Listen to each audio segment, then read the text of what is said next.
Hello, I'm Jerry Sutherland with Realty Executives Advantage, and I'm a member of the Texas Property Chicks. Today I'm here to show you how much does it cost to sell my home in Galveston, Texas, and it starts right now. I'm using the three most common loan types: conventional, FHA, and VA, as well as a cash transaction.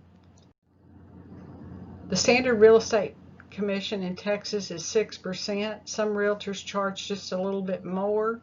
But in all my years of real estate, the standard real estate commission has been 6%. This is a fee that's paid by the seller. 6% of $200,000 is a real estate fee of $12,000.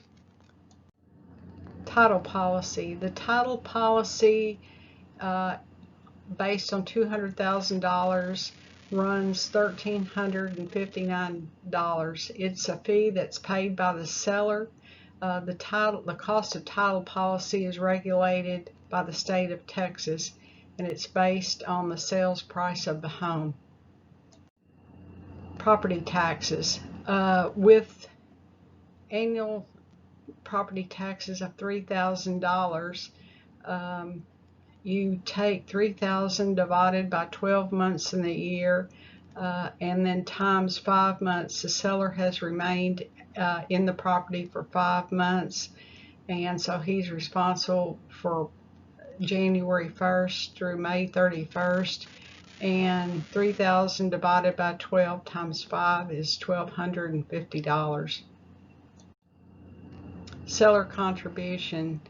The buyer can request that the seller pay some of his closing costs, and on a conventional loan, the seller can contribute 3% to buyer closing cost. That's 3% of the sales price. On an FHA loan, the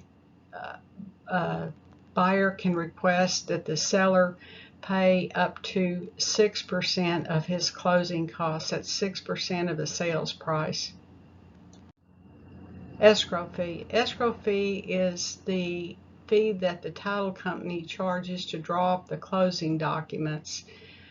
Typically in Galveston County, it runs around $700, and this fee is split equally between buyer and seller. So that's $350 for each side. Mortgage payoff. In order that the seller convey free and clear title to the property, the seller's existing mortgage must be paid off. So the title company will call the lender to get those payoff figures, and then they will remit those funds to the present lender. Those funds are couriered to the lender, and the charge to the seller is about $50 for expediting those funds to the present lender. HOA fees. Typically, HOA fees are collected in January of each year, and the seller would be responsible for the HOA fees between January 1st and May 31st, and then when the buyer closes the loan on the property, he becomes responsible for not only property taxes but the HOA fees beginning June 1, 2020. Home warranty. A lot of times a buyer will request that the seller purchase a home warranty. The home warranty policy covers the AC, the heat, the built-in appliances, electrical, plumbing, and so forth. Home warranty policies differ a little bit from company to company, and so do the rates. The typical basic policy runs about $400. It's a 1-year policy, and at the end of the 1-year term, the buyer can renew the policy. Typically, the premium goes up just a little bit. But the basic fee right now is about $400. Also, the buyer can add different items to this basic home warranty, that being the refrigerator, the washer, the dryer, anything to do with a swimming pool, that sort of thing. Tax service fees. The title company will call the taxing authority in the county where the property is located to get what to collect for taxes in this transaction. That fee is then charged to the seller, and it runs between $50 and say $75 to get that information. Repairs. Any repairs that are negotiated between buyer and seller, all repairs must be completed prior to closing. Repairs can be handled in two different ways. The seller can give the buyer a monetary concession, or the seller can repair or replace those items that are negotiated in the contract. Attorney's fees.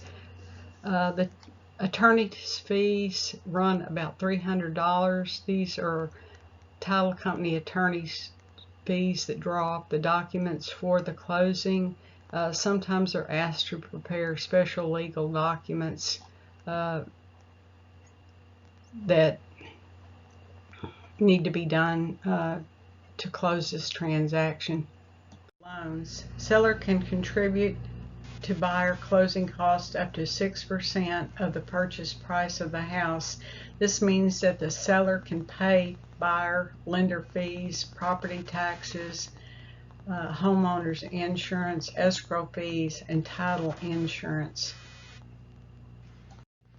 Conventional loans. Conventional loans allow sellers to contribute up to 3% of the purchase price of the house towards buyer closing cost.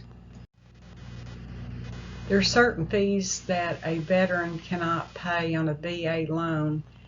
These are called non-allowables. Non-allowables on VA loans include non-title related attorney's fees, rate lock fees, real estate broker fees, tax service fees, lender document fees, transaction coordinator fees, prepayment penalty fees, underwriting processing fees, escrow or notary fees, loan closing fees, fees for photographs, fees for appraisals requested by anyone other than a veteran or seller, fees for appraisals requested by a lender or seller for a reconsideration of value, fees for flood zone determination by a lender or an appraiser.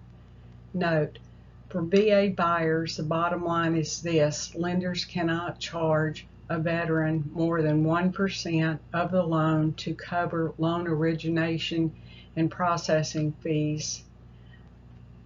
I'm Jerry Sutherland. If I can answer any questions in regard to seller closing cost, please give me a call at 281-796-0153. My email is Jerry, Jerri, @advantagesoul.com. I welcome your comments and your questions. Please reach out to me if you have any concerns or questions. I'd be glad to work with you. Thank you. Bye-bye.